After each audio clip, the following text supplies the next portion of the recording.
before. Like play it on the live stream? Yeah, just play it. Sure. All right. I You think might have that's to cool. take your headphones off if it's loud on your end. I don't know. Well, we'll play before we record, right? Oh yeah, for sure. Oh, fucking ad on my side. Who's Great. my daughter doing? What's my daughter doing? Are you talking about your real dog? I don't know. Am I, Bo? Why? We aren't offline. We're online.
Are you talking to me? I can't hear a thing you're saying. I'm listening to those sweet tunes. Are you ignoring me, or is it because you can't hear me? I can't hear you. I could hear you sort of like it's like some guy talking during a movie, you know, who's like in a movie theater and he's like, blah. It's annoying and you want the guy to shut up, but I see. You can't hear what he's saying, right? You know? Yeah. Okay, well, I was just commending you on your awesome rocking out and all that kind of thing. Oh, sweet. So we're going to start recording soon. I want to make sure everything's set up okay in terms of levels, as is the usual tradition for me. So can you just say something kind of wonderful? I can say something wonderful. I would also like to partake in my usual tradition of taking a piss right before we record. Sure, you go ahead while I test the sound levels. Sweet. Make sure to close the door and mute your mic and all that. Oh, right. Yeah. Don't eat the apple. Don't eat the apple. As everyone knows, the human being was originally engineered to live in the Garden of Eden. Did you ever feel that someone doesn't like you? Not really, because someone gave us brains. There's lots of homegrown grass available in town, and the imported weed is also easy to get. Look around you, buddy. He's been there. Look around you, buddy. He's been there. All right, I think everything's good. I think we're recording. I think everything is going to work just fine. You never know. Everything fails on me like 60% of the time. Okay, Ralph, take it from the top. The top. All right.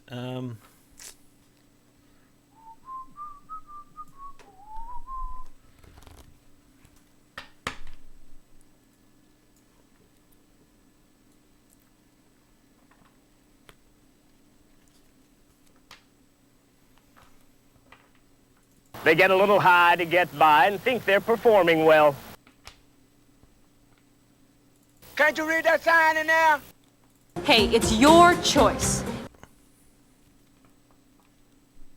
I never asked for this. Can you hear me, Crofton? Mike was on mute. I was just I see. But you weren't talking. You were just playing quit. Yeah, because I know you can't see me, so I wanted to ask you. Are you just at least watching on the stream to get a sense of, get a feel for how the stream is? I just turned the stream on, but it's not. You can turn it eventually. You should be able to set it to like a low broadcast setting. So I think. I just want to see if it's playing or not. I'm gonna keep it paused in the background. Sure. Because it's totally the lip sync that's always off that makes it really difficult for me to watch it while doing this, because the stuff that's happening there is stuff that happened, a minute ago in real life. It's not loading, or if it is, it's taking a long time. Loading video. All right, so I'm trying to find your tweet here. Should be the top of the old. Somebody favorited it. Oh. It's not appearing in my crap, though. By crap, I mean Twitter feed. Oh. It appears I'm not logged in. Weird. Loading video. Am I not following EXM Podcast? No, we follow each other. Are you not following me when I say? Oh, yeah, we had 2 tweets. We don't need this one, it's dumb. Oh, I have to. Hello, Pack a Punch Plays. Pack a Punch Plays. I can't type in Twitter and Twitch, but Bo can. You should sign up for an account. Anyways, we don't need to type hello to everyone in Twitch. If you don't know the etiquette in Twitch, is you just talk to people if you feel like it, and we value everyone that comes here, so we'll try to say hi to everyone that swings by. I try to say hi to everybody. Yeah. Pack a Punch Plays. I just kind of like it's a punchy name. All right, so are you ready to get started? I think. Yes, sir. I am. I think it's sir. Starty McStarty time. All right. I'm ready. No, we have Destiny. I think I have a Destiny, but I'm not sure what that might be. Crofton. Are we going to talk about Destiny? Here, I'll save you some time. We are not talking about Destiny. Unfortunately, we won't, because it's not on PC. I pretty much play PC games, and Crofton just seems to play everything but Destiny on his consoles. So, what you going to do? But I'd like to play it. I'd like it to be on PC. I see. Who knows? Maybe Destiny 2. Probably not. All right. So, So if you're ready to get going, I think we have levels. I think we have everything working. We played the intro song. So you're doing the typical intro stuff. I got a bit of stuff to say at the top. You saw that in the preamble bit. Yeah. Let me see here. Oh, yeah. And I got stuff to say, as you can see in the preamble. So I go first or you go first. Doesn't matter. Okay. And you're not centered in the camera now. I gotta fix that. Why is that? Is that... Just make sure when your podcast... Are you centered in your own view camera?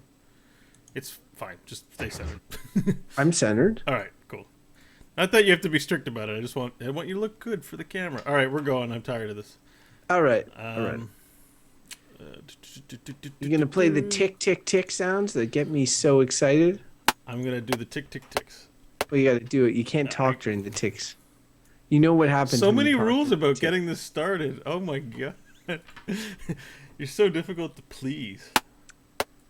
Do you need me to start it? You do. You do. I start the ticks again. There wasn't enough silence in between the time that I started it. And start the goddamn ticks. All right. Can you just get meditative spot? I'm good.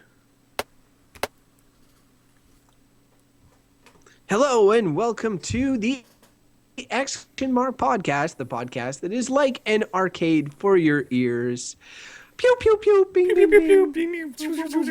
Those are our arcade sounds. We can't afford real arcade sounds. Supposedly you have to pay money for those. My name is Crofton Steers. I am one of your 2 podcast mentors or guardians or heroes. I don't know. We are going to feed all sorts of video game news stories into your ears this episode. We're going to talk about stuff. With me, as always, is my loyal companion on this journey of video game exploration, Bo Schwartz. Bo, how are you? Hello, Crofton. Hello, EXM listeners, and hello, chat room here on live on the Twitch stream. I'm good. How are you doing this fine? Well, it's actually rainy, but how are you doing? It's a fine afternoon, anyways. What's going on? Yeah, I'm doing pretty good. Yeah, we're live streaming on Twitch. So if you're listening to the audio version of the show, feel free. On Monday evenings, normally we record live on Twitch, which is a fun thing to do for the most part. I get to see your lovely face, Bo, while we do this. I said that with a straight Aw. face, which goes to show that I could Aw. be an actor. So sweet. Oh, it's not sweet anymore. You ruined it. Well, I I can know. see your lovely face, and I think it is lovely. And Jesse's a lucky girl.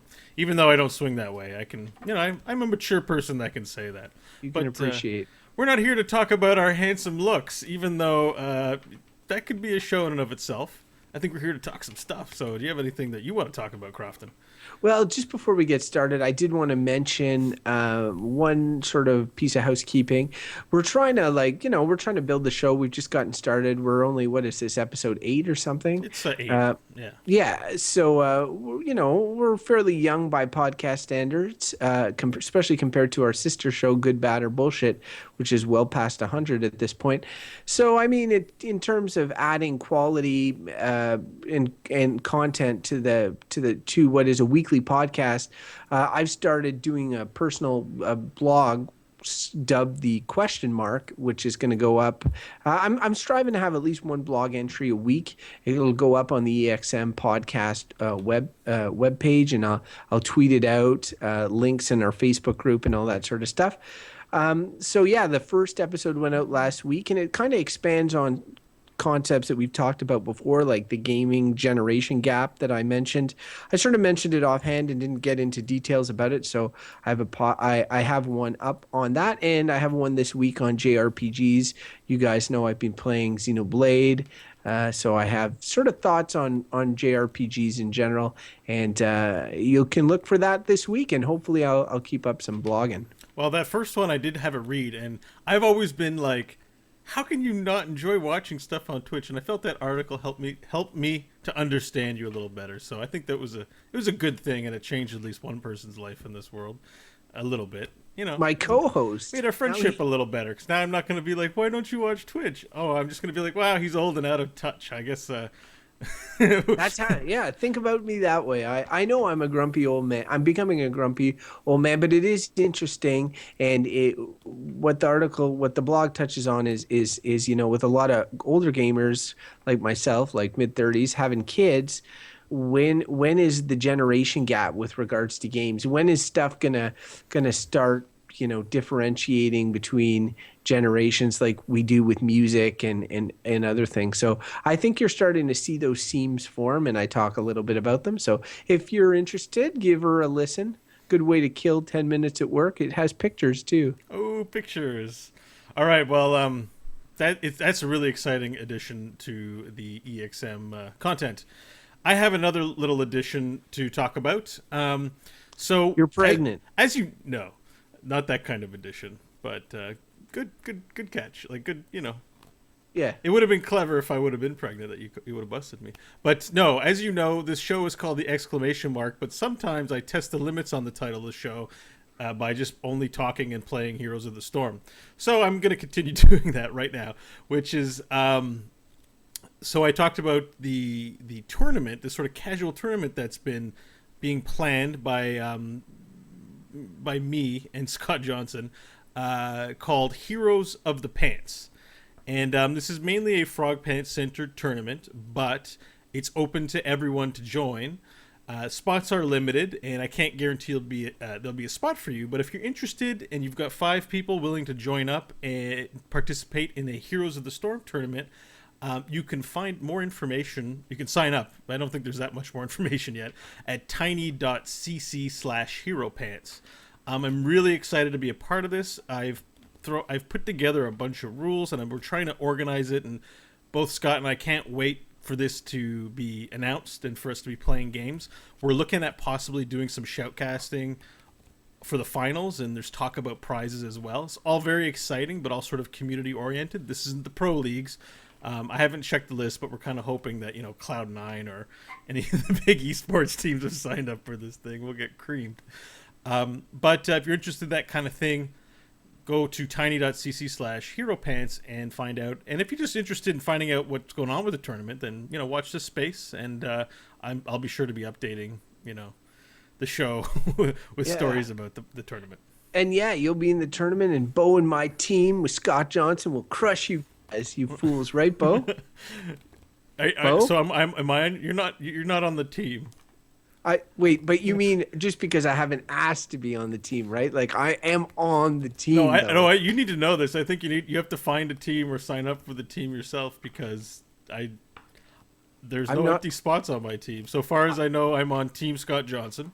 And, I'm not on your team? No, we've got Revan Don from Azeroth Roundtable, and we've got Willie Dills from the Angry Chicken, who's formidable, and I'm not 100% sure who the fifth is yet, but I think pretty sure a few people have already been asked, and I'm sure they're going to take it up. So, sorry, Crofton. You're going to... awkward. But you've never played Heroes of the Storm. Like... I know, but there wasn't a tournament before now. And it's also launched today, so... also big news. I'll talk about it a little bit later, but the official launch date, like it's an open game now, no beta status, no nothing. How much does it cost? It's free. Oh, sweet deal. So you can go in, play some free-to-play heroes, and play the game. But I don't want to take up too much time pre-show talking about the game. I'll probably be talking about what we've been playing. But I want to let people know about the tournament and how exciting it is for us to be a part of it. Almost as exciting as the question mark blog that you should read. Okay, now that is out of the way, let us go into the show proper, which of course begins with the news in a segment we like to call readme.txt.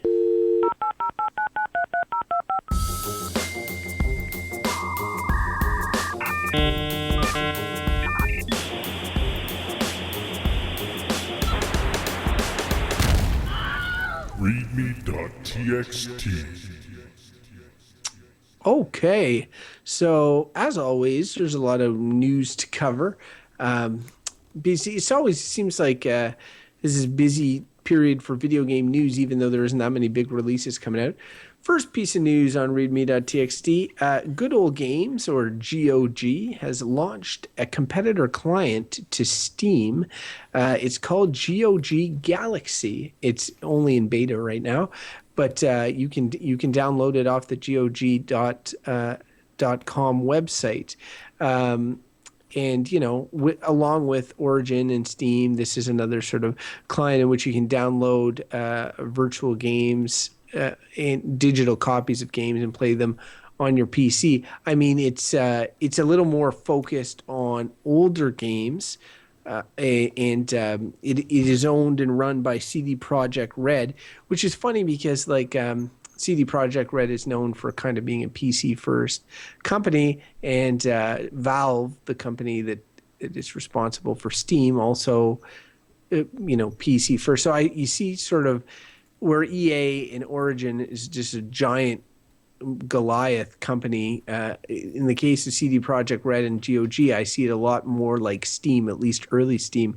Bo, would anything lure you away from the sweet sirens call of Steam? It's going to be very hard. I am super invested in the Steam space, and I have had Origin installed on my PC. I hate Origin. I'm sorry. I just, you never know who's listening, but I'm just like, I don't like Origin. I don't like how that exit from Steam happened with the Origin stuff, but I still play games on the Origin platform. I'm a big fan of Dead Space and Mass Effect, and to get the games, I have to have Origin installed. But I actually have it uninstalled right now because I'm not playing those games. So Good Old Galaxy has a good reputation, because it's Good Old Games, sorry, not Good Old Galaxy, has a good reputation with me because I've tried some old retro games. But retro games have very limited appeal, in terms of I'm not going to sit all week and play those games. I want to play new games. There's lots of new experiences out there. It's very rare that a retro game's going to do that for me. So if you were telling me, Crofton, that Good Old Games was releasing a desktop app just strictly for retro games, I'd say no thank you, because, system's already bloated enough with all kinds of software running in the background. I don't need another launcher on my system for games I'll play 1% of the year, 2% of the year. It's not just that, though. No, I know it's like, so the big things I took away from the article we had from the one, I'm reading one from Polygon here, it's that there'll be DRM free. That's a big deal, I think, on this platform. And the other one is that they'll have new games similar. It's going to be a Steam competitor with new games. And I still say Steam has provided a solid environment. They're going to need to really forklift my ass off of Steam to go to another environment, because I don't want 50 applications to get all the games I want. I really don't want that. You know, I would normally agree with you, like, but the tide is turning for me on Steam a little bit. Just as many gamers have had issues with certain aspects of Steam, from early access to, you know, all the hubbubaloo with the Skyrim mods that we covered and all that. I just think that GOG, like, I'm already a GOG subscriber. I have a bunch of games that I've bought through there. Like, I have old collections of sort of retro games. There's a couple of newer games that I bought through GOG. Sometimes I get a better deal or what have you on some games there. It's nice having a competing space.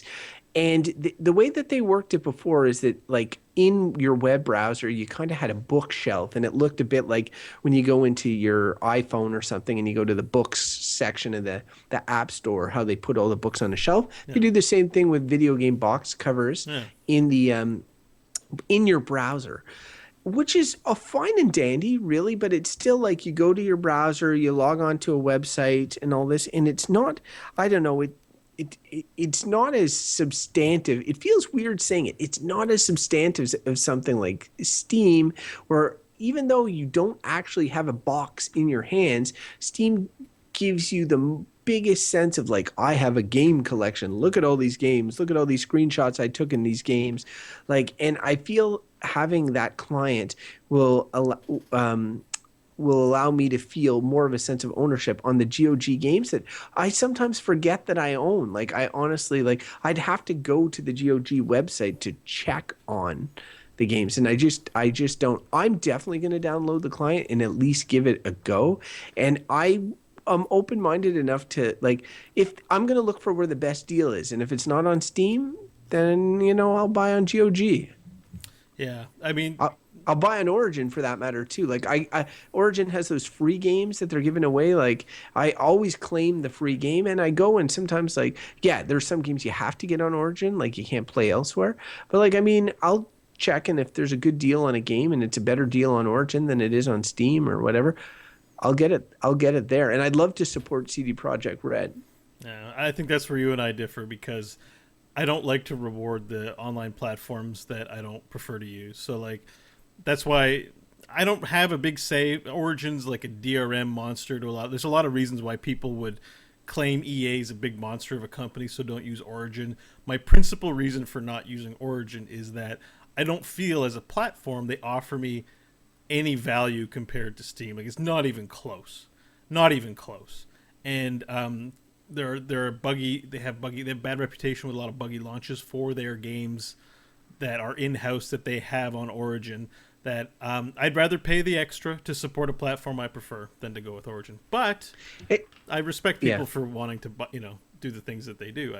That's not. But GOG is like, it's provided way more value per purchase than Steam ever has. Like, when you buy a game there, often you get, like, wallpapers for it, soundtrack. Yeah, you often get you get the game manuals in, like, a PDF document. They scan them and stuff, and yeah, like, there's a lot of stuff that they give you. So, I mean, depending what they do for new releases and stuff, like, having a new competitor on the market. I like the good old game service. I do. Yeah. I just don't know if you need another client. I might try it. It's just, if it's, like, already, I turn Steam off when I'm running, like, shows, like when we do podcasts. Like, I have to keep. I'm like a nerd like that, where I've got to, like, manage all my running applications. If you have too many running applications, other stuff gets janky potentially. So that's why I'm not a big fan of. Oh, here's another. There's a high bar you have to meet to sit in my system tray. All right. Sweet. All right, let's move on. So we're moving on to we need, like, a sound for this, but we don't have one. Let's use this. I used to be in a trailer watch. So new trailers. Is a trailer bonanza. XCOM 2 first up for the awesome trailer released this morning. Super excited for a new XCOM. I couldn't sit and watch the trailer. It was so boring. I'm like, I can't wait for the game. Happy it's announced, but the trailer has nothing to do with the gameplay. So it's just like, it's aliens or killing each other, or whatever. So, but I'm excited. Yeah, sometimes there's different types of trailers, and the announcement trailers are sometimes like really the only story to pull from it is like there's a new version of this game that you like coming out. Yeah. Like I remember at E3 years ago when God of War 3 was being announced, like they did this giant like panning shot of chains and stuff. It just became really like they were building, and then it zoomed out, and then it's like Kratos, and then it says God of War 3, and that's all you need to know. And the big takeaway was like, there's another game like the games that you like coming soon, you know? Yeah. And I think that's the case with XCOM. It's the case with the big trailer released today. Data recording is Rise of the Tomb Raider, Was which that is released today as well? was released today, and Wow, look at us getting the scoop on everything this week. yeah, I watched it. It's essentially Laura Croft climbing the front of a mountain and then walking into a cave, lighting a torch, and then it's like, you know, Rise of the Tomb Raider. One of the things I find hilarious in it is that I couldn't tell the whole time, like there's snow and ice pouring on her and she's wearing some warm clothes, but it kind of looked like she was wearing her hot shorts, you know, like her short shorts, which made no sense. We're going to the Arctic. I better pack my shorts. I know. I think it's just leggings, which is still ridiculous. Yeah. Still ridiculous. It's still but, ridiculous. Yeah, I mean, but again, it's one of those trailers that is like, hey, remember her? She's still here doing cool stuff. This time it's cold, you know, like, so Are you what? excited about? Does this excite you? Well, first off, it's a temporary Xbox One exclusive, and I have a PS4 and not a computer that could run. Well, actually, you know, it's not even going to be on computer for a while. Okay. For a while, it's a temporary Xbox One exclusive. So, but the other thing is, I never really even finished the last Tomb Raider remake. I had some sizable issues with it, and I felt it compared unfavorably to Uncharted. I know a lot of people liked it, but it was not for me. Well, I played No, I didn't play it. I bought it on Steam. I bought it on Steam for like $5. Like, Tomb Raider, it's got sweet graphics, hair effects. Let's play this game. Bought it and just didn't play it. I still haven't played it. It is one, like, if you did play it, I would strongly suggest turning down. I made the mistake of leaving the graphics too high, and it chugged my computer, and it's a game that you want good performance out of. And I think that probably dampened my enjoyment of it. But you know, I think I've bought like so many games in that genre that I have to just stop buying them, even on sale, because I don't play them. But I'm excited for people who. What other games like that are on PC? You only play on PC. I can't think of one. Sleeping Dogs. I own Sleeping Dogs. That's an open world game, but it's like this third-person adventure-y kind of game. Like I don't know. Assassin's Creed. I've bought some Assassin's Creed I haven't played. Batman. Another example.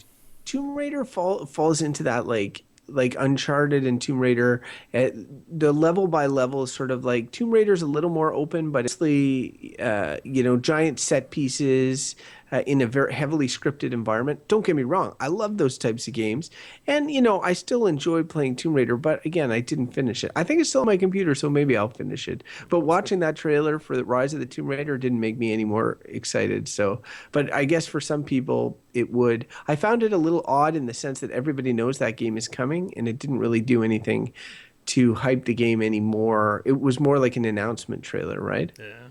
Speaking of announcement trailers, the third trailer from Trailer Watch is Lego Worlds, which is essentially Minecraft with Lego. So the world has finally come in and of itself in a giant circle, like. So Lego, if you could be later to a party, Lego Worlds exemplifies this.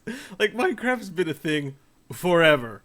And Lego's had plenty of games, but they've never done the whole, here's a sandbox with some rudimentary stuff. And admittedly, it took a great deal of courage and creativity on the part of the Minecraft developer Notch and whoever else helped him to make a game like that. Because, a big company like Lego is going to overcomplicate whatever it is they offer people. And already, one thing I heard about this particular game was that people were making Lego penises in Sweet. Lego worlds. And, Legos going around deleting it. But, like, in Minecraft, there's none of that. Minecraft's just like, here's some stuff, play. We're There's not... got to be a lot of Minecraft penises. Yeah, there is. Like, it's just like, we're not... It's got to be all dicks We're all like the 10 time. people that made this game. We're not going to do anything to police this. God. And then... Yeah, because Lego is married to its age category, whereas Minecraft is for everyone. Right. Right? Right.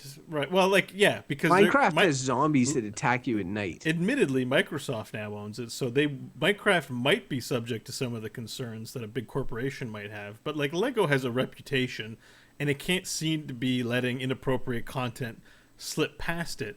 For a company who makes things that's supposed to be you can make whatever you want, it's kind of, I guess conflict's the word, although I think there's a bigger word. Like it's two forces that run countervalent to one another in this product to make an online game the way the climate is.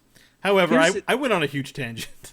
Like Here's the thing, though. Lego Worlds, I'll tell you, if I'm Lego, I'm laughing here because Minecraft is one of the biggest games there is. It makes a shit ton of money. It's ridiculous how much money that makes. So if you're going to rip off a game, rip off Minecraft, but you need a way like to lure people away from Minecraft. You've got to have like a brand, right? It's like a bunch of people playing World of Warcraft and then a Lord of the Rings game coming out that's essentially exactly like World of Warcraft. You can lure people just with the strength of your brand. So, I mean, even if they get 5% of everybody who plays Minecraft, I bet they're laughing all the way to the bank. So I think this is a good marketing decision by Lego. And honestly, they had pretty much run the gamut of every franchise possible. Minecraft itself has boosted Lego sale. Like when you're describing it to a non-game, what's Minecraft? It's like, oh, it's like Lego in a video game. Or like that's literally the description of the game. So the world has come around. It's like Tomb Raider and Uncharted. Uncharted's there because of Tomb Raider, and now Tomb Raider's trying to be like Uncharted. It's like Minecraft is there because of Legos, and now Legos there because of Minecraft. But if you want your block penises, Minecraft's the choice for you, my friend. I mean, they won't get erased. Okay. So that's it for Trailer Watch. We're going to move on to another item called... Well, it's not called anything. Windows 10 gets a release date on July 29th, and it's apparently free. And the reason I bring this up, Crofton, I have a question for you. Did you get a little Windows icon in your system tray on your computer offering you free Windows 10? Shit, dude. I did. I did too. I didn't even see this thing. Get Windows 10. I see it right now. How did that get there? You got to give them your email address. Now, I'm on Windows 8, so they have my email address because I log into my Microsoft account to log into my system. I don't know how you feel about that or other users, but you sign up, and day and date when Windows 10 is released, you'll be able to download it for free.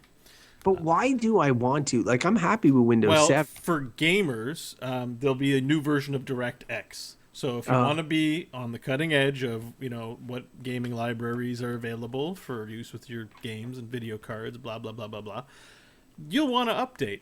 Now, there's this historic hate of new editions of Windows.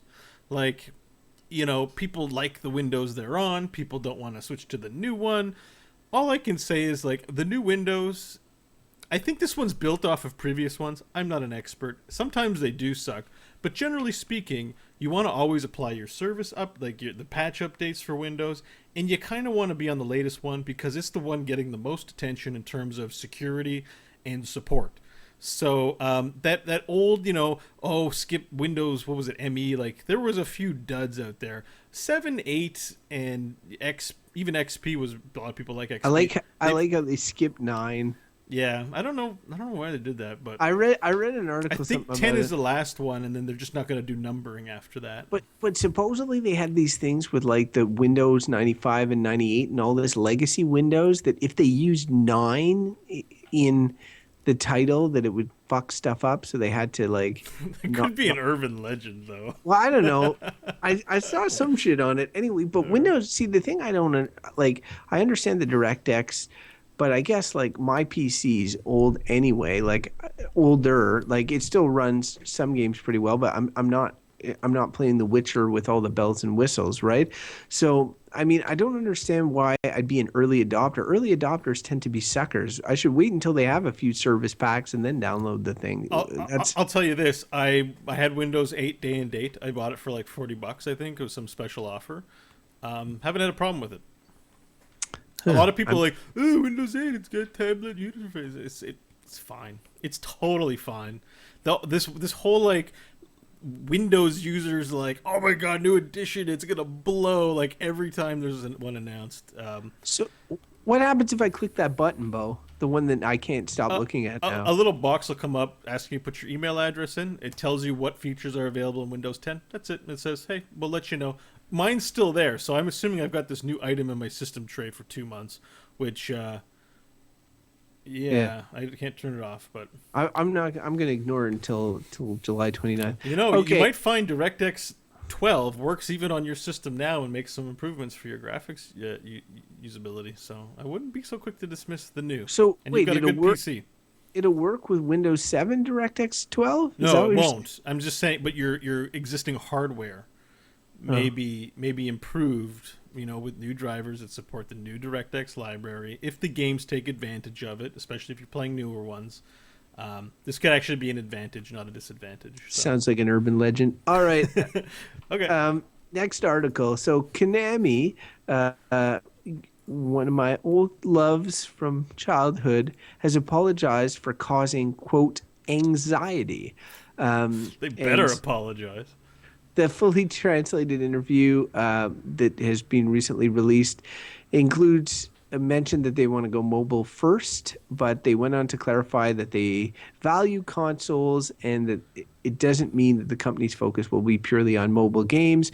But let's face it, it's purely going to be on mobile games. That's the sentiment we all had when they said, oh, this awesome Silent Hills project that we've announced, we're dumping it, and we're going mobile first. Well, I don't Isn't wanna, that I like, don't, then you go like, oh my god, Konami, this is a big world-changing thing you're doing. I don't want to beat on Konami too much because here's the thing is like we mentioned this on a previous episode. I think they make all their money through these pachinko machines in Japan or whatever, they're gambling machines. They don't make any money on gaming, and I thought they were going to, after Metal Gear, I thought they were going to pull out of gaming entirely. So if the mobile market, which let's face it is where all the money is made right now, is keeping them in gaming long enough for the market to change and them to then maybe get in on the next wave of consoles or whatever, I think that's cool. Like, I mean, I just don't want to see them pull out of gaming entirely with all their IPs and everything. That would be really crappy. So yeah, they do have a very strong legacy. The Konami code. It's a staple of gamer culture. Like, do you remember what it is? In the name of the code. It's up, down, left, right, A, B, select, start. Do I have that right? No, I think you made a mistake. Of course I did. Up, down, left, right. Left, right. A, B, select, start. I think so. We're close. We're close for sure. Yeah, man. I feel like a jerk. I think I have a T-shirt that has it on it. I should be able to figure this out. All right, so just moving on, so we can get to what we're playing soon. Yeah. So Twitch bans adult-only games from being streamed. So basically, Twitch, the streaming service that you're watching this on, says, hey, you know what? These racy games that people might consider inappropriate, we don't want them streamed on our service. And so the game has to be rated adults only. Is it adults only? That's what the AO stands for in the US. Then it won't be allowed, but it has to be in the US. If it's a different rating abroad, like The Witcher 3, it's permitted. So it's not by region. It's centered on the US. And everything is centered on the U.S. Well, if your company's based in the U.S., for sure. And so, I think one title that came up was GTA San Andreas was like, oh, we can't play that one. That's adults only. But they've gone on to clarify that if a game's U.S. version is rated adults only by the ESRB, you should not broadcast that game on Twitch. However, ESRB-rated mature versions of adults only title are permitted for streaming. So there are versions rated M of Grand Theft Auto San Andreas, and there's Fahrenheit Indigo Prophecies, another one, where those can be streamed. So I didn't even realize that there were two versions of San Andreas, like an AO and a M1. But I guess there are. I think the hot coffee thing, the content that had like Oh, the hot coffee interact, was what was that? it's in what happened with San Andreas is that there was a dating system, and at one point like you could you'd go and be in girlfriend in for hot coffee. Would you like a glass of hot coffee or whatever? And Who says and then that? that ended up being like inferring that they were going to have Right, sex. right. Clearly, But hot on the coffee is game, code for when it sex. was originally released, there was leftover code that it wasn't in the game. You could not access it in the game. But if you were like a developer or a modder or something, especially for the PC version, you could access this code, and the code was a sex mini game, like where you're like, there's all sorts of mini games in GTA San Andreas. It was a game where you were having sex or whatever with your girlfriend, and when this was discovered, the world went nuts, and they were like, "Oh my God, there's sex in this game! Oh my God, drive-bys are okay, but sex in a deleted code is bad." And so everybody freaked out. So eventually, Rockstar had to, issue a new version of GTA San Andreas that removed that code from the disc. And so that's probably the two versions you're talking about. So and to be clear, in GTA 5, I think I saw footage somewhere where you can go and solicit a prostitute for sex in your car. Well, you can do that in a lot of GTAs. So we can stream that, and the game's not considered adults only. No, because it just shows the car shaking. Okay. Oh, doesn't it? I thought. Oh, maybe it was a mod I saw that did something different. Anyway, okay. I'm just trying to wrap my head around this. One of the theories that I heard was that this announcement was curiously timed with the release of Hatred, which is a game where you play a guy called the antagonist who basically wants to watch the world burn by literally murdering innocents. Like, that's how you're rewarded in the game. And I feel, because Hatred's rated adults only, I feel that game's reviewing really well on Steam right now. There's a lot of positive reviews, and I think that game has an audience. And it may, in fact, be a good game that many of us will have a hard time justifying playing because of its content. I know I'm a little uncomfortable with it. I feel like it's kind of timed with that Twitch doesn't want to become known as the #1 site to get your hatred, murdering innocents content on the internet. I'm looking at Metacritic real quick here on Hatred. It's pretty much the highest score is a 70, and it goes as low as a 30. So it's not a Are very those critic reviews or user reviews? Critic reviews. Yeah. See, I think critically it's not going to do well, but I think games that are antisocial in nature like that have an audience, and I think people that don't want to play Hatred aren't just going to review it negatively, and the people who love it are going to be like, why can't more games be like this, rock and roll metal and all that kind of stuff. So, well, I played Hotline Miami, and it was like, it's kind of intense in that same regard. Like, you're playing this crazy killer type dude. I don't know. Like, I'm not saying that, and it's not adults only, and maybe it's the pixel art that does it or whatever. I'm not sure. But yeah, I don't really have much of an opinion on the Twitch thing. Like, as we know from my recent question mark blog, my opinion of live streaming, and since no one's in the live stream chat right now that I can tell, is that it's crappy. So I don't really care about the adult only thing.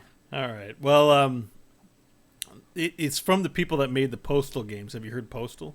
Yeah, I know Postal. Yeah, so I feel like the company has a pedigree for debauchery, they're the worst, basically. Yeah, they are the worst. So I think you regain health by murdering innocents, and I think that you literally revel in, because I feel like those games are super violent, but at some level, even in GTA 5, you were talking about everyone's a douchebag. They have a conscience, or their humanity is somehow shown in some way. Well, you control what happens to a me. I mentioned that I was disappointed with the opening where they force you into a situation where you have to murder all these cops, but for the most part, it gives you like you can run over all sorts of people with your car anywhere you go, or you can just drive on the road. So Yeah, it gives you the option. like but it's more of a simulator in the sense that if you want to be a douchebag, do it, and it's not a game that's like, hey, murder innocents, and we'll reward you with points and all the positive tropes of video games because that's what that's your goal. But anyways, we're getting kind of sidetracked with it. Personally, kind of don't care. I don't watch any adult content on Twitch, so it doesn't muff me. But muff me. It doesn't muff me. But hatred kind of is interesting, in terms of artistic expression. Games are considered a form of art. We may not always appreciate them, and sometimes when they are artful, they get rated AO, and their means to be distributed and advertised through social means like Twitch are limited. So, but I don't think there's any games worth talking about that's affected by this. Ooh, hatred slam. All right, and Crofton, anything else before we move on to the next item? Nope. All right. So the last one is a little reminder to myself that in order to retain my sanity, I need to stop thinking about Cyberpunk 2077. Because the CD Projekt Red guys said, you're not going to hear about anything from that for a really long time. So if any of our listeners were looking forward to news about Cyberpunk 2077, just go cool off, take a cold shower, and just, it's like breaking up with a girlfriend. You just got to put her out of your mind and do other things.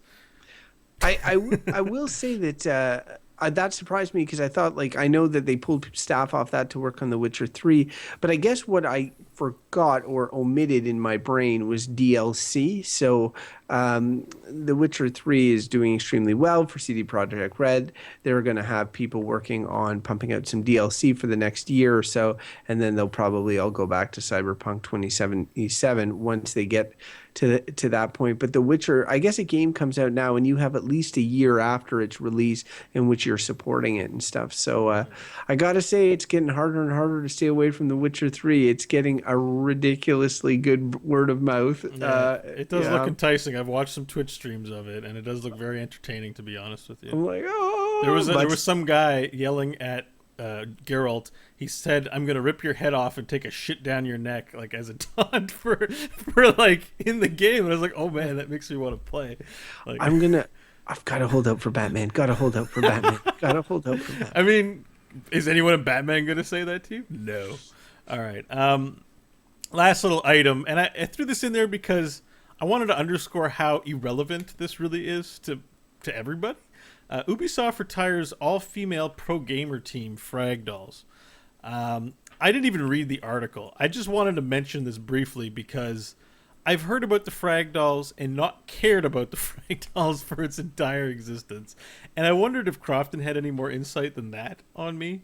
But I worked for Ubisoft for a while during which the Frag Dolls were fairly prominent, and at the time, and goes to show you how much gaming society has changed. At that time, 2005 or so, the Frag Dolls were Ubisoft's goal was to increase. Part of their goal was to increase women's interest in video games and to have sort of role models in video games because it wasn't happening on the development side, and games were still being, and still are being, primarily made for men. So I mean, they provided sort of a gateway, but at the same time, they were all like very attractive ladies.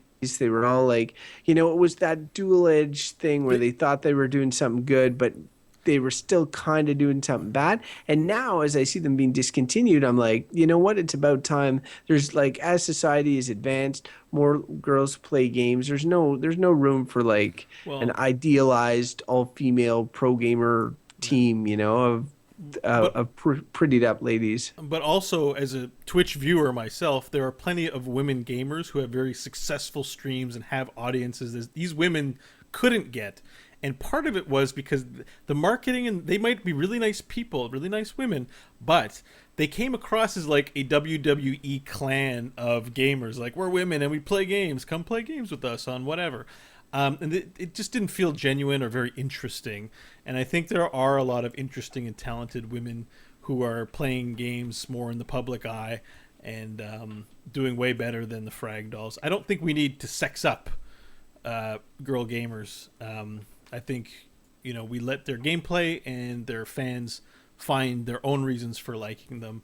And sort of, I think when you say the bad side of it, I think it's kind of that. So, yeah, I think it's a good idea that they did that. All right. That was a full news bag. Now we need to move on to something a little bit different.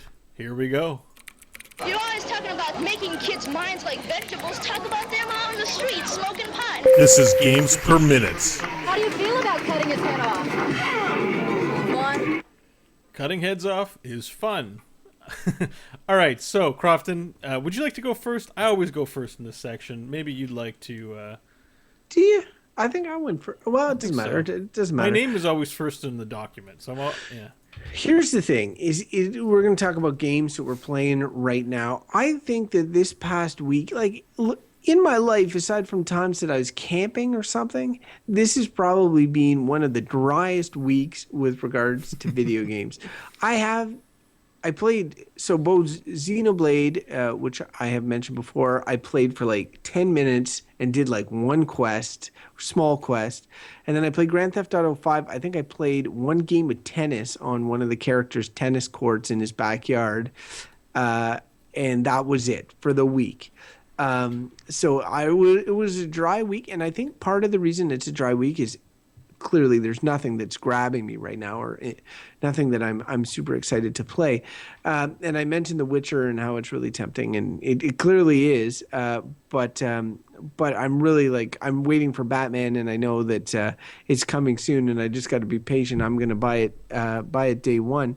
So I've been what I've been doing is the question mark, and that's been taking a bit of time because I did 2 blog entries this week.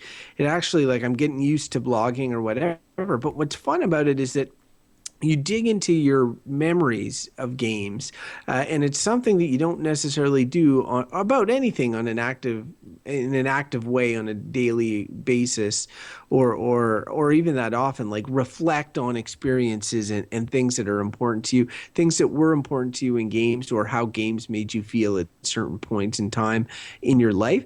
And so it has made me sort of nostalgic, if you will, for a bunch of games and a bunch of experiences. And it makes me realize that there's a generation growing up right now that are playing games, and they're going to be nostalgic for different experiences. And I'm curious to see what those will be. What is it that's going to resonate, especially with all the choice that they have compared to what we had. We had very limited choice when we were growing up. People had communal experiences. Almost everybody has played the same games growing up. So it is interesting for me to think about this and to formulate more of these thoughts, but it's not leaving a hell of a lot of time for playing other games. So I haven't really played much this week. Hopefully you've played some. Well, I've played lots of a game, but it's fine. We can have this section be long or short. But I've been playing a ton of Heroes of the Storm. So, holy shit! I have to say, I'm amazed that you're not sick of this game by now. Here's you've the thing. been putting a ridiculous amount of time into this game. It's true. Here's the thing. First of all, I've spent a total of $400 in this game, all said and done, since January, which I didn't realize. I did the sobering thing and looked at it. So I feel like I have to play a lot of it to get my money's worth out of each game.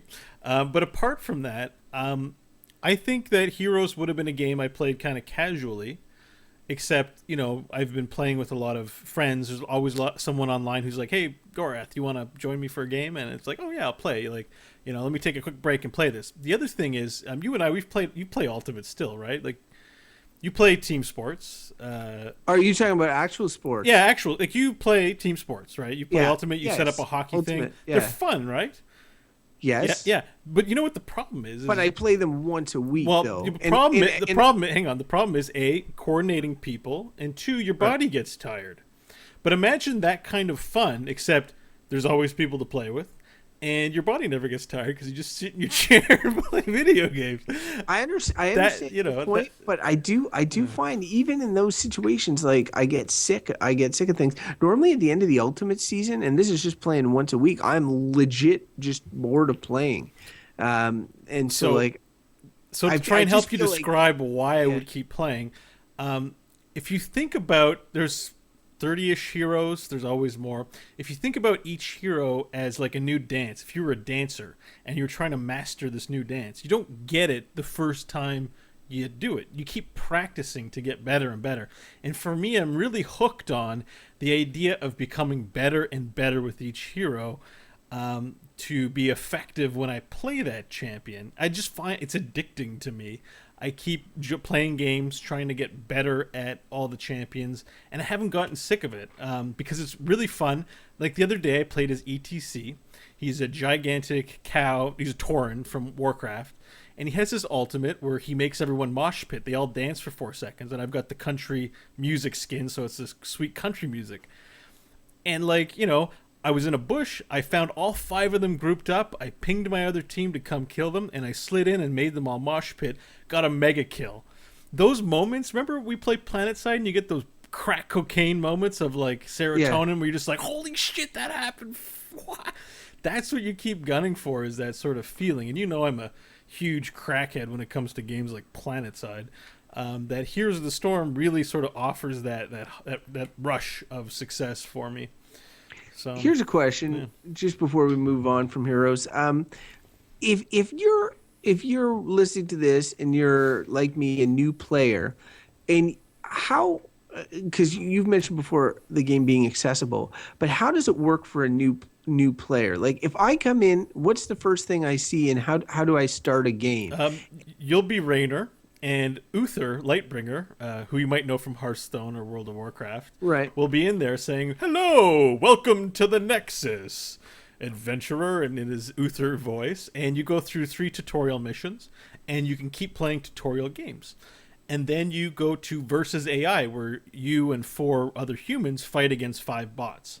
And you'll want to stay in there a little while, just training. Those other humans that you're in there with are people who are in the same boat as you, right? Yeah. Like who've just done the tutorial? Maybe. I go in and play Versus AI when I feel like a warm-up game or practice, but mostly it's newer players in Versus AI. Okay.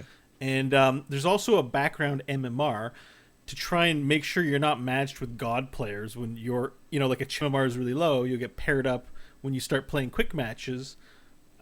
In that manner, the matchmaking is a little wonky. Sometimes I feel like, you stomp or get stomped, and sometimes I'm playing in randoms, and it feels like there's a 5-man team on TeamSpeak occasionally.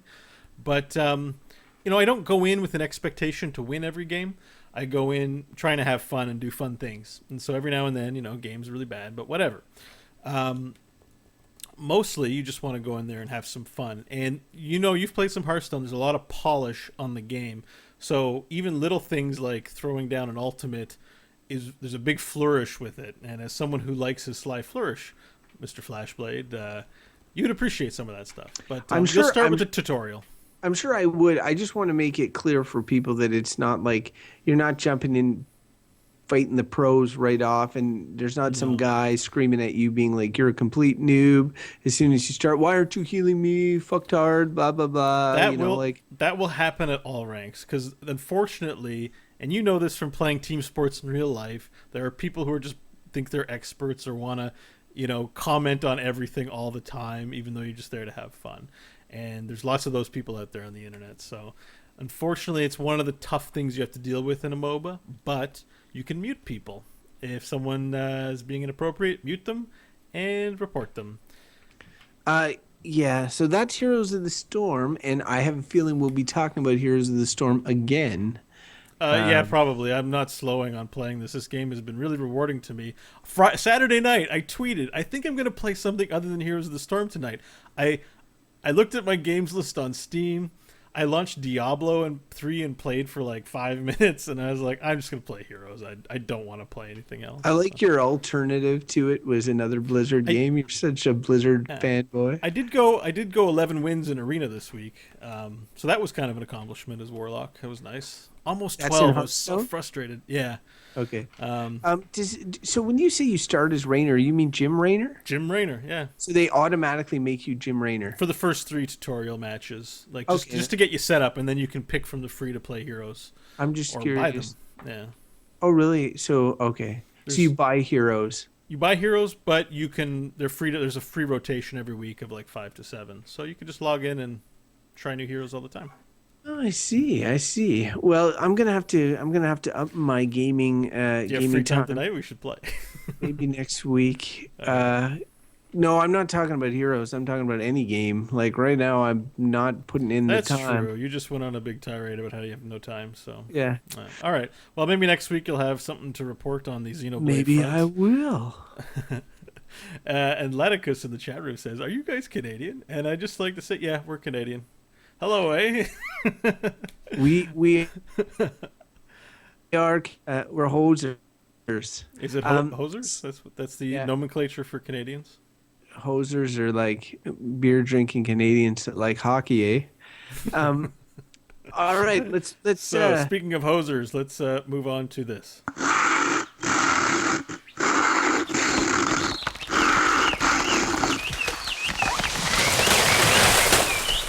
Now there's one fine dialogue tree. All right, so for this week's dialogue tree discussion, we are going to ask the question, what is the future of MMOs? And this dialogue tree topic is inspired by the recent announcement, or today's announcement, in fact, that the MMO, the critically acclaimed MMO WildStar, is going free to play this fall. And I think everyone expected that announcement.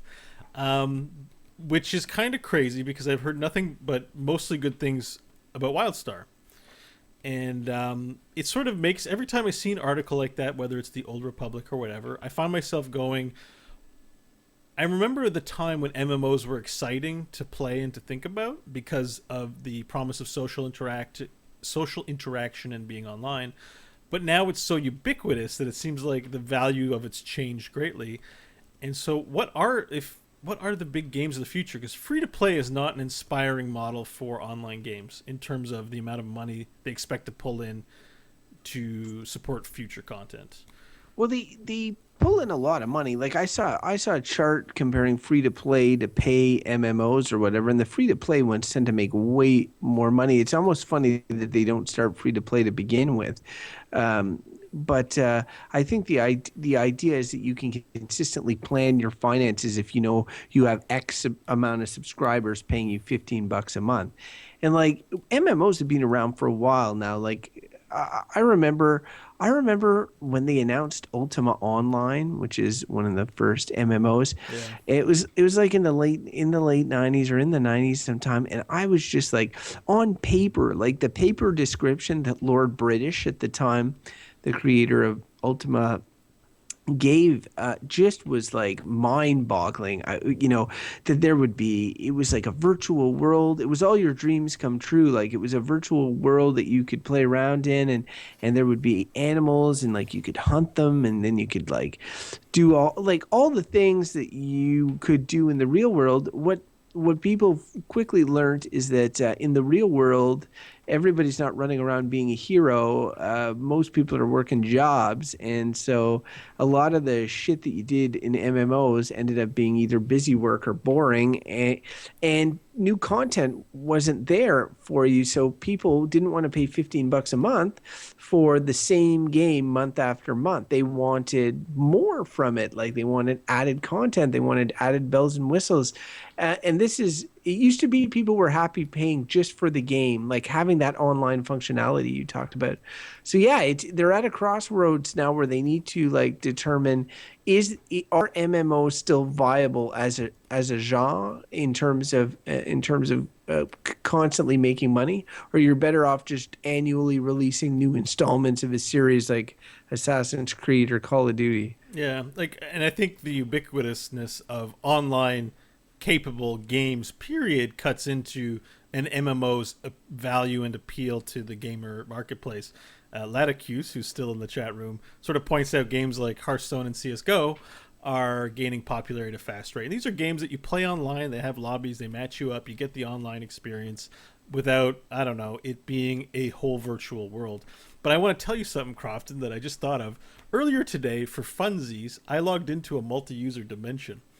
MUDs. They're still around. Are they really? Yeah, and I'm subscribed to this newsletter. It's this company called Iron Realms. And I was like, oh, let me check it out. I always get their newsletter, and they had a Midkemia one, the Betrayal at Krondor world. Yeah. So I'm like, oh, I logged in and made a Rainy character. Feist. Yeah, I logged in and made a character, a female elf, and I walked. It's all text, and I walked naked out of a lake. And I was naked, and sounds like something you do, yeah. Some pervy other elf appears and says, "Oh, you're naked. I can give you some clothes if you type in 'give me some clothes.'" Like, it's a tutorial on how to type in commands. So like, I took the clothes, I picked a tunic and trousers, and then I had to get my backpack out of a chest, and then I think I did a few other things, and then I was like, I'm bored. And I just closed the window. And someone pinged me to play Heroes of the Storm, and I was like, well, that's it for the multi-user dimension. But there's something kind of appealing to the world of imagination. And I think people who like MMOs and multi-user dimensions are not playing it to be a part of a raid team or to be elite online. They're looking for this fantasy experience that they can share with people. And I think World of Warcraft does not really do a good job of that. They do things really well. They have a beautiful world. But I get lost in a game world, say like Skyrim. It's way more immersive than something like Warcraft with all the gamification and windows and health bars and buttons and stuff like that. And there's less and less of that magical online experience. Well, I think it's a little too much Me Too, right? And that's the problem. Like, I worked when I was working at Ubisoft. I ended up working. This is way back on this customer support for this game called Shadowbane, which was like not a popular MMO at all, but it had a unique hook in that it was very player versus player. It really attracted the trolls, but it provided a unique experience, and people.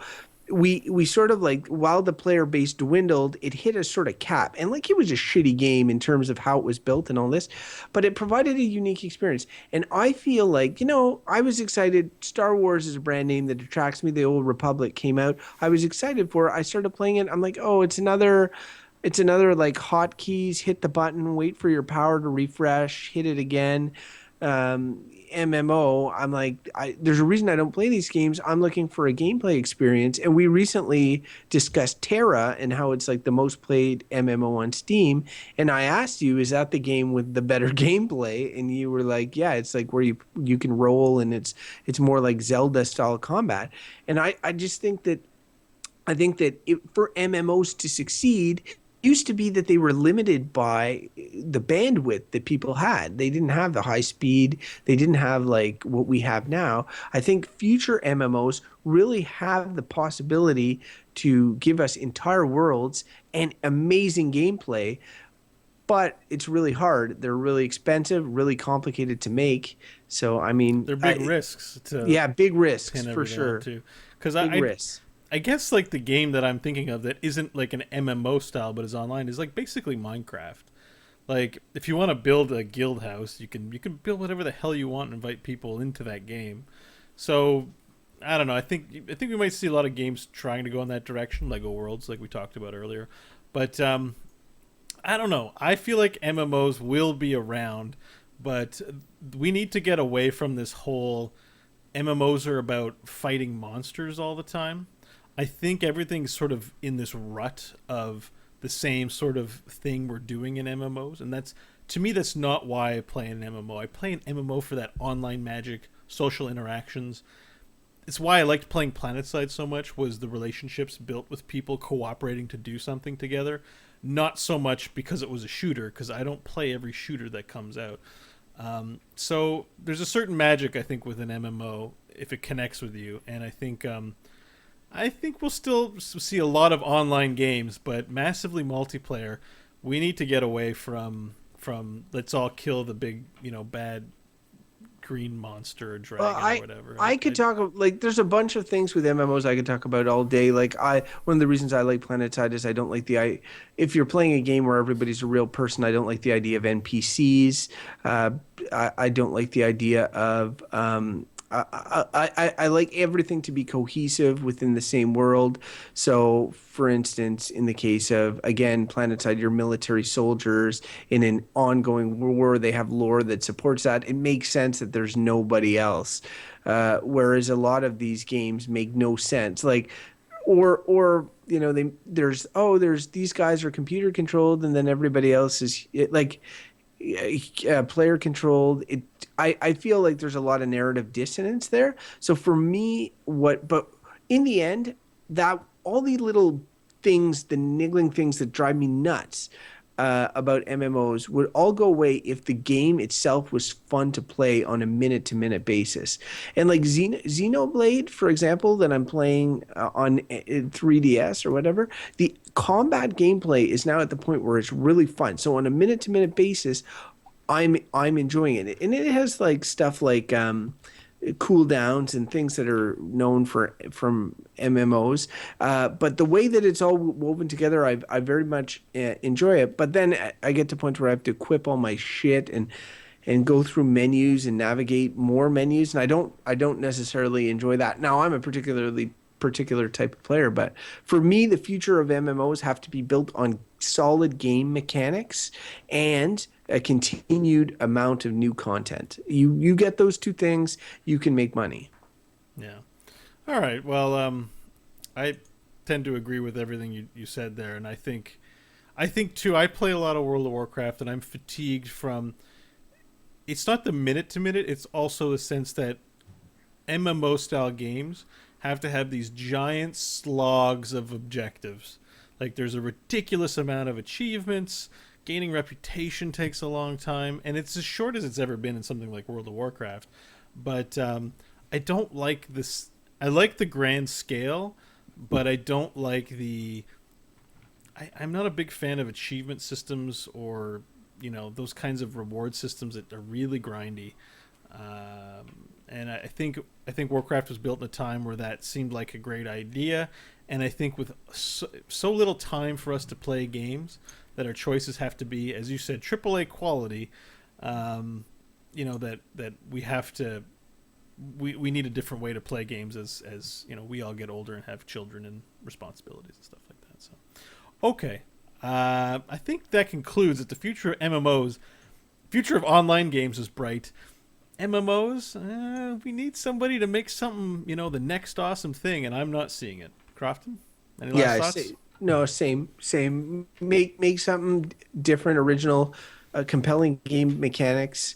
But I mean, it might be time to get small before you get big, because I don't see how anybody's going to finance these big things. But yeah, at a game developer conference like 2 years ago, the Warcraft devs at a seminar stepped forward and said, guys, stop trying to make our game. Our game is not the future. Like, make something original. Like, even we know that. We're not making a second World of Warcraft.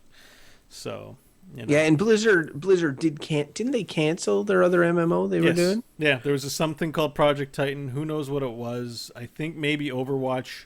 I think there was like a period of grayness where we weren't sure, but there might be assets from Titan used in Overwatch. Not confirmed.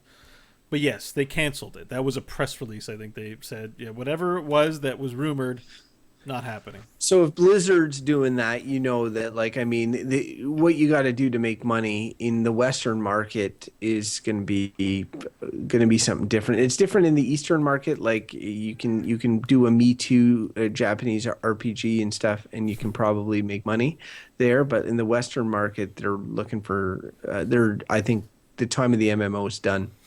All right. Well, that sounds ominous. But you know what doesn't sound ominous is this great little ditty right here.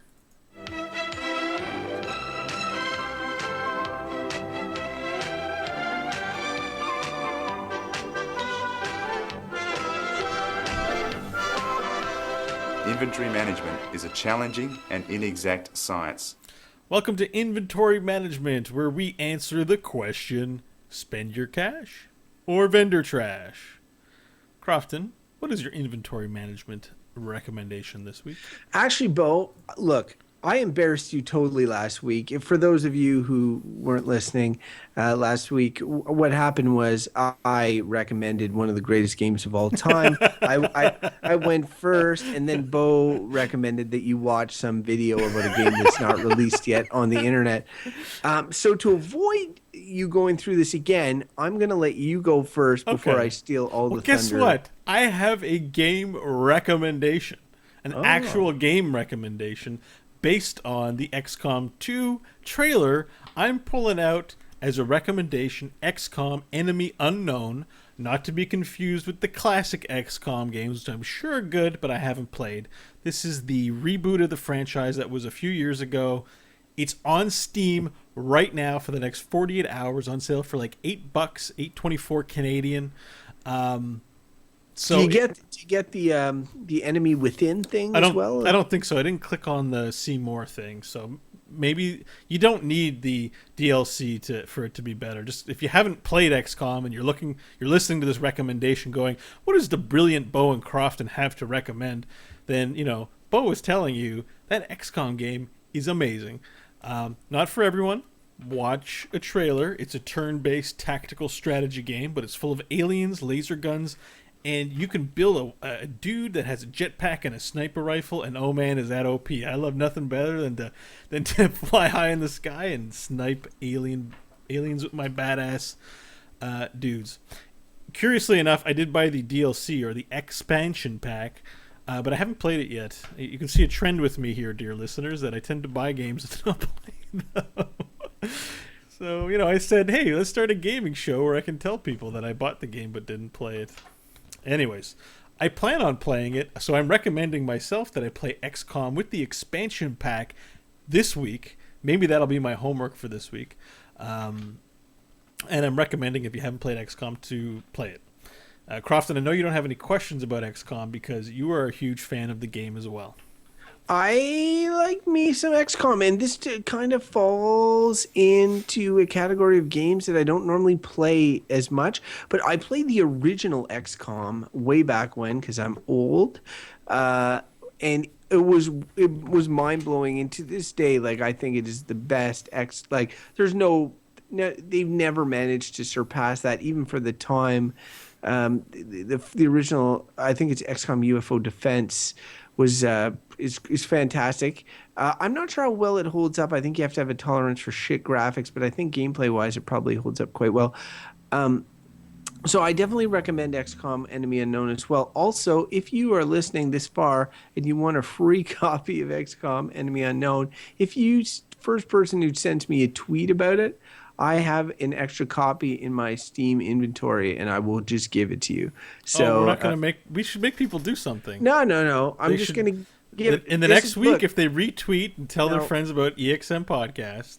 No, I'm not making people jump through a bunch of hoops. Okay. Like, I mean, if they've already listened this far in an episode to the dulcet tones of my voice, then for Christ's sake, they deserve XCOM Enemy Unknown. So just, first person, but if it's gone, it's gone, whatever, and you don't get it. At least, have the courtesy, we're not requiring it, of following us on Twitter and subscribing on your favorite podcasting app.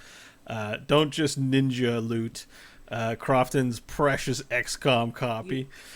Look, I'm giving you can ninja loot it. If you listen to this episode, you've already done. You're promoting bad behavior. Whatever. We're the worst promoters in the world, FYI. You should actually no. Don't subscribe to the show. See, this is a test, Bo, because you'll see I'm gonna get nobody's gonna tweet me, and then I'm gonna be like, oh, nobody listens. Oh, and then I'll start crying. It'll be sad. Okay, so my recommendation for the week is actually for the PS3, the PlayStation 3 console. It's exclusive to that system. It's a game called Vanquish, and it's made by Platinum Games, which are the people that make Bayonetta, and they're known for kind of like... It's the same developers as Bayonetta. That's a really It was a really entertaining demo that I played. They're very entertaining demo. They're known for high tempo action games, and this is like Gears of War made by a Japanese developer on speed. It's like the same sort of ideas you see in an anime or whatever. So like it's a cover based shooter, except like the suit the guy's wearing allows him to like slide on the ground on his knees at like light speed across a level and like pull all sorts of super sweet moves. So it's actually really fun to play. The difficulty can be ramped up. It's hard enough on a normal difficulty. The plot is nonsensical, full of ridiculous tropes. Like it's the guy's got a voice that sounds like he's gargled with Gravol and is smoking like cigarettes nonstop inside his helmet or whatever that zooms open and he smokes it and he's like, I'm gonna get you bad guys or whatever. It all takes place on a satellite going around the earth that's like some huge satellite with a bunch of robot enemies. But the gameplay, and this is the key here, this is a game that lives or dies on its gameplay, and boy does it live. Like the controls and the action, and you can find it because of this would be a game that would just vanish in the olden days. Like you'd be bidding like hundreds of dollars on eBay for it because it sold so poorly. But in the digital era, let's go to the PlayStation Store and buy a download. It's like $20 or something. Given away before as part of the PS Plus package, but it is fun. It's definitely worth a playthrough. Some people are gonna love it like crazy, but I think that everybody can appreciate it for sure. You might roll your eyes sometimes at the plot, and I don't blame you, but I tell you, the gameplay will keep you coming back. So my recommendation of the week is Vanquish on PS3. Pew, pew, pew, I need to swing by your house and just give that game a try. You're really big fan of that game, and you've talked to me a lot about it before. You would like it, I think. But again, it would be like one of those things where you're like, well, is it on PC? And I'm like, no. And you're like, oh, I guess I'll go back to Well, that's why I Heroes of say the I go over to Storm. your place and play the game. Yeah. I don't. Sweet. Oh, you probably barely ever touch your PS3. You should give me a lend of it, and that I can play Last of Us and Vanquish.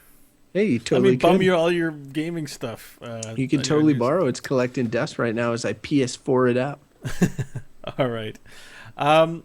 So I think that covers our recommendations for the week, and we're running a little long, so we probably should wrap it up soon. So very quickly then, let's talk about where you can find out more about us. Crofton, would you like the honors, or is it? Sure. EXMpodcast.com. That's our main website. You can find all the podcasts there, exclamation marks. You can also find my new blog I mentioned, the question mark, on exmpodcast.com. You can follow us on Twitter at exmpodcast. Like us on Facebook, facebook.com/exmpodcast. If you want to send us an email, we would love to hear from you. That's exmpodcast@gmail.com. Also, you can watch us Monday nights generally, twitch.tv/exmpodcast. That's what we're on right now. We'd also invite you, if you enjoy the show, to subscribe and watch our sister show, which is the Good, Bad, or Bullshit podcast. That's goodbadbull.com, where we review various topics, give them the good, the bad, or the bull, everything from vegetarianism to suntanning. So you can also follow us individually, and I'm going to start with my compadre, Bo. Bo, if people want to follow you, where should they go? You should follow me on Twitter at Bo Schwartz. Crofton pretty much covered everything else where you can find me. I will say that the next episode of Good, Bad, or Bullshit is a good one.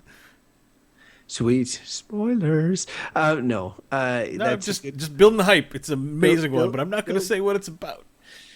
And if you want that free copy of XCOM Enemy Unknown, you can tweet me at Crofton Steers, or maybe just follow me to see all the fun things I'm saying. I'm sure you will become a huge fan of me. I'll become an internet celebrity, and I'll leave Bo behind. Cut the dead weight while I can, right? All right, folks. let us close off the show I feel with so loved, and also with a tradition of ours here, a tradition that is now 8 episodes.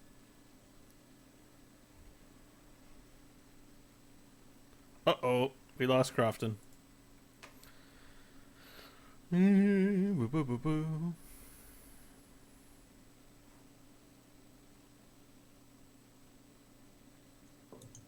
I lost you, buddy.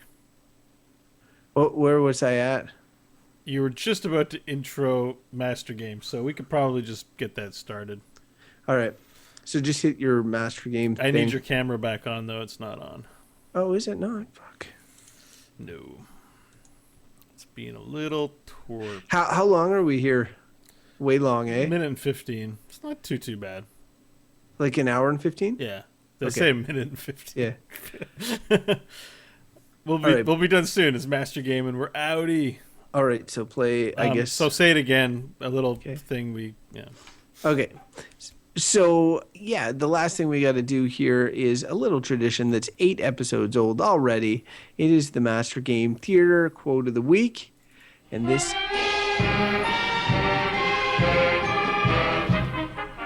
It's now time for Master Game Theater.